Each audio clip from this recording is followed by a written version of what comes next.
Mon cœur. Mais je dis pas ça pour... j'ai horreur qu'on essaye de se justifier derrière l'estrade en disant que j'ai pas eu le temps. Si, j'ai eu très le temps, pas de problème. Mais je vous le dis franc, en vérité, le message, j'en ai peur. Alors c'est pas l'Apocalypse 666, le retour, tout ça. Non, c'est pas ça. C'est pas ça. C'est tout simplement la puissance de Dieu. Et j'ai peur. Et j'ai peur parce que je suis qu'un homme. Comprenez, de prêcher, Seigneur, ça me tardait d'être là. Le Seigneur le sait. Je ne parle pas d'ancienneté ou de jeunes prédicateurs. J'aime prêcher, ça fait partie de mon ministère, autant qu'au en bas de l'estrade. Mais j'ai peur de parler de sa part et qu'il n'est pas là. Mes frères serviteurs de Dieu savent de quoi je parle. J'ai peur de prêcher, de dire des choses et que le Seigneur il croise les bras et puis qu'il va dire maintenant débrouille-toi. Comprends ce que je veux dire? Mais je voudrais tellement. Et puis je sais de tout mon cœur, et je le dis par la foi, je sais qu'il est là. Je sais qu'il est là, que Dieu soit béni. Gloire à Dieu. Je voudrais lire avec vous un texte dans la parole de Dieu. Je ne veux pas perdre de temps. Je ne veux pas être lent ce matin. J'ai quelques mots à vous dire. On va se laisser conduire et diriger par Dieu. Je disais au Seigneur, je préfère dire un mot. Vous avez bien compris de toute façon, un mot, Seigneur. Que 10 000 paroles et que ça vienne de moi. Alors on lit la parole du Seigneur dans le livre de Nombre. Pour ceux qui ont la Bible. Nombre, chapitre 23 et verset 19.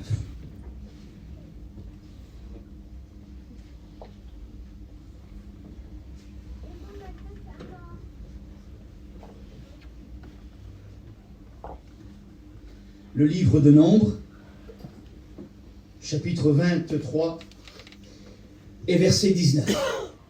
Je fais la lecture pour vous. Il va dire ceci. Dieu n'est point un homme pour mentir, ni fils d'un homme pour se repentir. Ce qu'il a dit, ne le fera-t-il pas? Ce qu'il a déclaré, ne l'exécutera-t-il pas? Je vous pose la question ce matin. Je vous pose la question et je voudrais ranimer votre foi. Je voudrais te rappeler qui tu sers. Je voudrais te rappeler qui est Dieu. Vous savez, Dieu, on ne peut pas le mettre à notre diapason à nous. C'est lui, dans son amour, qui s'est descendu et qui a dit maintenant, je vais me mettre avec vous. Je vais parler avec vous. Est-ce que réellement Dieu, le Père, a des yeux? Est-ce que Dieu le Père a réellement un nez? Est-ce que Dieu réellement le Père? Je parle le Père. Il dit que Dieu est esprit. Dieu est esprit, c'est marqué comme ça. Est-ce que Dieu réellement a une main? Eh bien, il s'est mis à notre diapason, puis il a dit voilà, on a créé l'homme à notre image, le Père, le Fils et le Saint-Esprit. On a créé l'homme avec ses 5 sens, que Dieu soit béni, a fait des mains. Ben, il dit maintenant, je vais vous dire aussi, moi non, la main de l'Éternel n'est pas trop courte. L'œil de Dieu parcourt la terre, son oreille entend, que Dieu soit béni. Dieu s'est mis à notre diapason. Dieu se met à notre hauteur. Dites amen les chrétiens. Amen. Puis là, il revendique quelque chose, le Seigneur. Il revendique quelque chose à travers la bouche de son serviteur. Et il va dire non.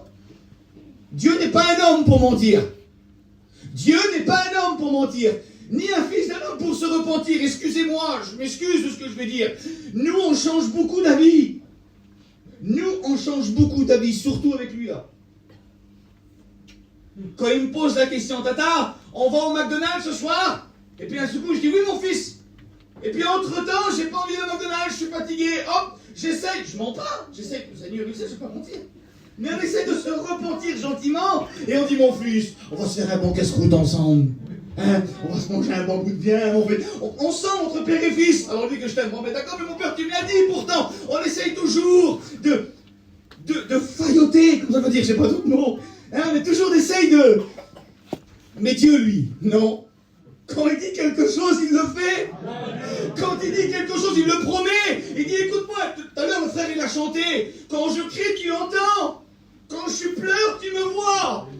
Tu crois que chaque larme que tu verses dans tes combats, dans tes luttes, ou par douleur, ou par souffrance, tu crois que Dieu ne la voit pas? Et David, dans le psaume, sous l'inspiration de l'Esprit, il va dire, Seigneur, tu as recueilli tous mes larmes dans tes outres. Chaque larme versée, chaque lutte, chaque nuit blanche, chaque combat, chaque fois où tu dis, Seigneur, j'en peux plus. J'écoutais ce qu'il disait Manu. Pourtant, c'est un culte d'adoration, mes frères. Oui ou non? Amen. On doit adorer. Je devrais vous amener ce matin sur un message de dire, oh, venez et adorez-le, lui qui est monté sur la croix. Mais on est arrivé à tellement un point aujourd'hui, là aujourd'hui on est le 4 février 2024, c'est ça, hein, 2024. On est arrivé aujourd'hui à même que dans nos églises, on est en train d'encourager le peuple. Vous sentez pas l'oppression qui est autour de nous? Vous écoutez pas les combats qu'il y a? Un frère me ramenait hier, il me disait, Rocky, j'étais dans un séminaire.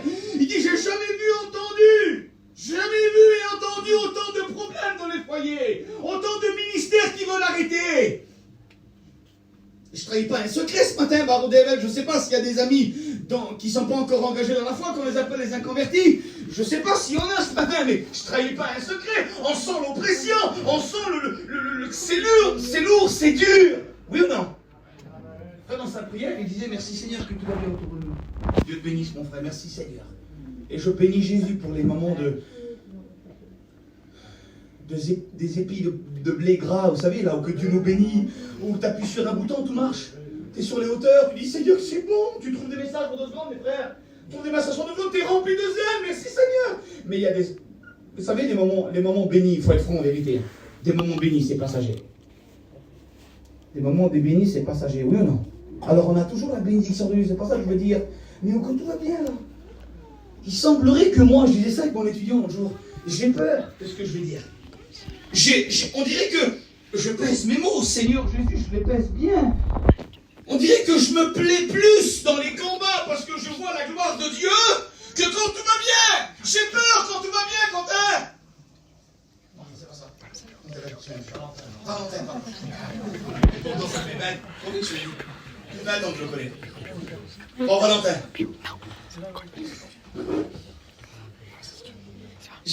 Quand tout va bien, je dis Seigneur, qu'est-ce qui se passe? Je suis dans l'œuvre de Dieu? Oui.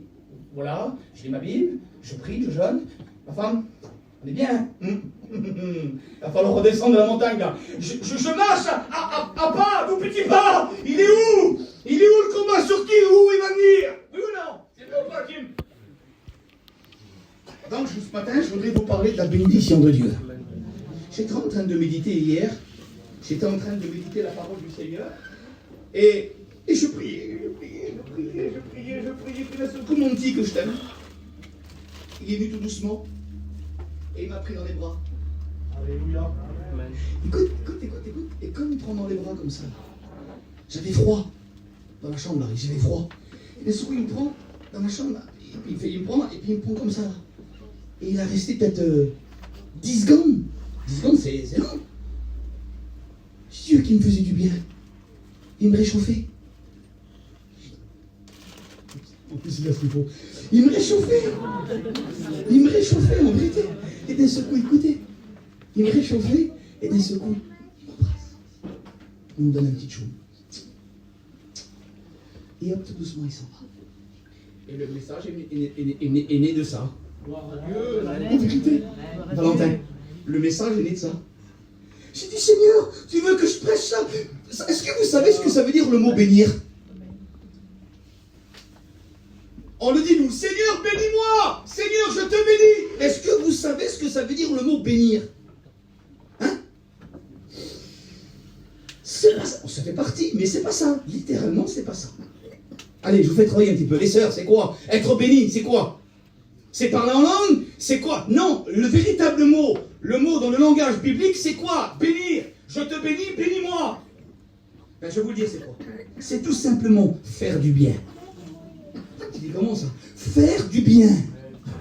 Dieu, que ça m'a fait du bien lorsque mon petit m'a pris dans les bras comme ça là, et que même, il n'a pas dit un mot, il a juste eu un acte. Il m'a pris dans les bras et il m'a embrassé. Écoutez-moi mes frères et sœurs, je ne sais pas pour vous, mais j'ai besoin en ce moment, que Dieu me prenne dans les bras.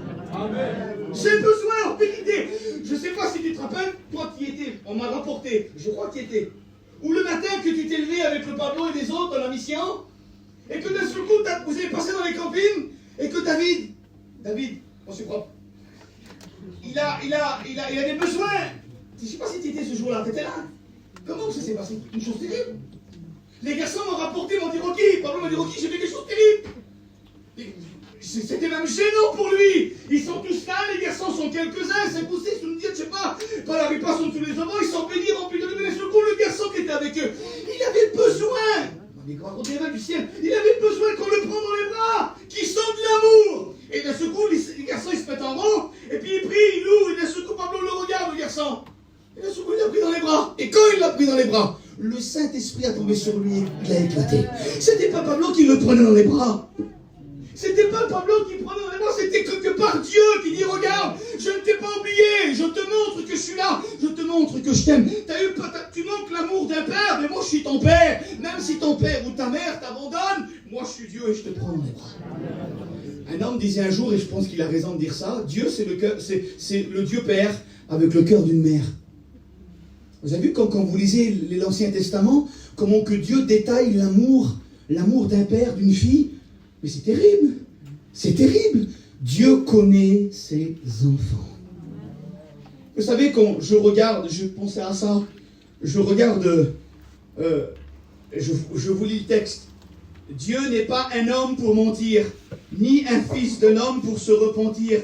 Ce qu'il a dit ne le fera-t-il pas? Ce qu'il a déclaré ne l'exécutera-t-il pas? Et le verset 20, je vais faire exprès de le lire maintenant, le verset 20, il dit ça, voici, qu'est-ce qu'il y a? C'est quelque chose que ça arrive, c'est sûr et certain, qu'est-ce qu'il y a? Voici, j'ai reçu l'ordre de bénir. Amen. Alors écoutez-moi, je me retire de toute responsabilité. Je dis pour ça tout à l'heure, j'ai peur. Oui, c'est moi qui prêche ce matin. Oui, c'est moi qui prêche. Mais je me retire de toute responsabilité. Mais je vais y aller jusqu'au bout. Le Seigneur le sait que je vais y aller jusqu'au bout. Ne serait-ce que pour une personne. Ne vous inquiétez pas. Moi, je me retire de toute responsabilité. Je ne vais pas te prendre dans mes bras. Ne t'inquiète pas. Mais c'est Jésus qui va te prendre dans tes bras. Je sais que tu as besoin de ça. Je le sais que tu as besoin de ça. Vous savez, je regarde Élie, la vie d'Élie. Vous lirez dans 1 Roi chapitre 17 jusqu'à chapitre 19. C'est l'histoire d'Élie. Élie, quel homme. Élie, on l'appelle le prophète de feu. Le prophète qui fait descendre le feu. Il n'a pas fait qu'il descende qu'une fois. Il l'a fait descendre de feu plusieurs fois. Sur sa parole, il dit que le feu te consume. Bram, le feu descendait. Sur sa parole, plus de pluie pendant 3 ans et demi. Une chose terrible. C'était un homme très puissant en Dieu. Et à un moment donné, le grand Élie, lui, le serviteur de Dieu. Et là, je me tourne vers mes frères serviteurs de Dieu. Étudiants, candidats, futurs étudiants. On a besoin que le Seigneur nous prenne dans nos bras. Amen. Campagne de serviteurs de Dieu. Je sais, j'en ai une. Les combats, c'est à peu près tous pareils. Bon, merci Seigneur, moi j'ai ma petite, elle va avoir 16 ans, là. Elle est chrétienne, elle m'a demandé le baptême, elle est baptisée du Saint-Esprit. Elle a été à la réunion ce matin. Donc j'ai pas, si tu veux, pour l'instant. Et je prie le Seigneur qui revient avant. Tu as bien compris, je veux pas de gendre, moi. Pardon, je suis égoïste. Mais je vous le dis, je veux pas de gendre. Je prie le Seigneur pour qu'il revienne avant. Mais je sais ce que c'est, j'ai des yeux, j'ai des oreilles pour entendre. Je vois des parents qui souffrent. Parce que la fille ou le fils, là-bas, elle prend des claques. Enfin, c'est compliqué, je ne rentre pas dans les détails. Je ne veux pas te remuer le couteau dans la plaie. Mais je regarde mes frères serviteurs de Dieu. Mes frères, Dieu connaît ton ministère. Et puis, le Seigneur le sait, je l'ai marqué hier soir. Écoute ce que j'ai dit. Écoute ce que le Saint-Esprit m'a dit de marquer. Je dis, Seigneur, c'est bizarre, ça n'a pas de sens. Mais le Saint-Esprit m'a dit, dis-lui ça. Dieu veut prendre ta vie dans tes bras, dans ses bras. Dieu veut prendre ton ministère dans ses bras. J'aurais pu dire, il veut te prendre toi, serviteur. Non, le Seigneur a dit, je veux prendre son ministère dans mes bras.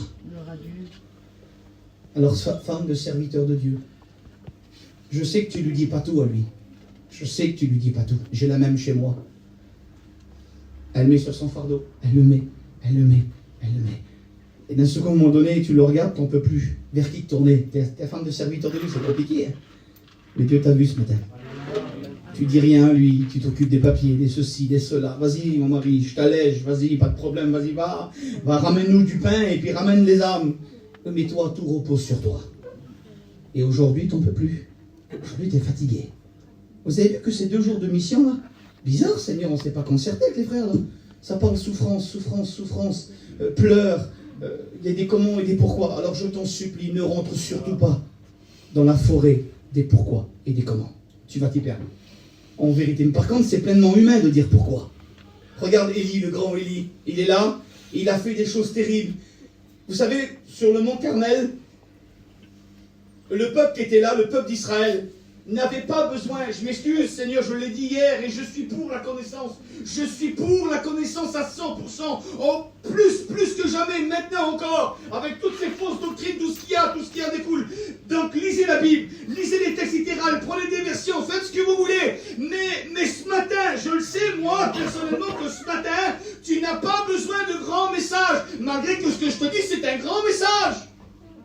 Mais tu n'as pas besoin de paroles, tu n'as pas besoin que je te gave de paroles ce matin. Tu n'as pas besoin de savoir si le soleil brille toujours, ou alors s'il s'est rapproché de la terre ou pas. Tu n'as pas besoin de ça. Et le peuple d'Israël, lorsqu'il était sur le mont Carmel, lorsque Élie a convoqué tout le peuple d'Israël, il a dit, venez, on va avoir une réunion seulement là-bas. Venez voir, qu'est-ce qui se passe, c'est qui prêche? Hein, quel mot, hein? Qui c'est qui prêche? Une mission de réunion, c'est qui prêche chez lui? Bon, oh, je vais aller plutôt là-bas. Il crie trop, il pousse trop les réunions, il prêche pas assez fort, il est trop compliqué. Ne fais pas d'élection. Prends la parole de Dieu. Prends pas. Bon, bref, allez, je ferme la parenthèse. Il est là, venez avoir une réunion. Qui c'est qui prêche? C'est Élie. C'est Élie. Venez voir, on monte en haut, puis il est sous le coup, il est là. Il est là, tous les faux prophètes sont là. Les démons sont là. L'opposition est là, les murs sont là, le peuple d'Israël est là, des gens qui ne savent plus où se braquer, ils sont déboussolés par la situation, ils ne savent pas si c'est à droite, à gauche, Baal, Astarté, Dieu d'Israël, on ne sait plus où se braquer. Et puis là, ce coup, Élie, vous lirez, Élie va dire des mots, il ne va pas parler de choses compliquées, il va dire écoutez ce qu'on va faire, prenez un taureau, il dit on va faire un holocauste, et le Dieu. C'est très bien ce qu'il va dire le mot on l'a prêché plusieurs fois. Jusqu'à quand clocherez-vous des deux côtés? Prise de conscience. Jusqu'à quand clocherez-vous des deux côtés? Mais il dit, regardez ce qu'on va faire. Il dit, on va vous montrer la puissance de Dieu. Il dit, celui qui répondra par le feu. Il dit, celui-ci sera le véritable Dieu. Et vous connaissez l'histoire. Le Dieu de Jésus, le Dieu le Sauveur, notre Sauveur à nous, il a fait descendre le feu du ciel. Amen. Ce matin, je ne voudrais pas te gaver de paroles, je me répète. Je voudrais que le feu du ciel vienne sur nous. Tu n'as pas besoin de moi.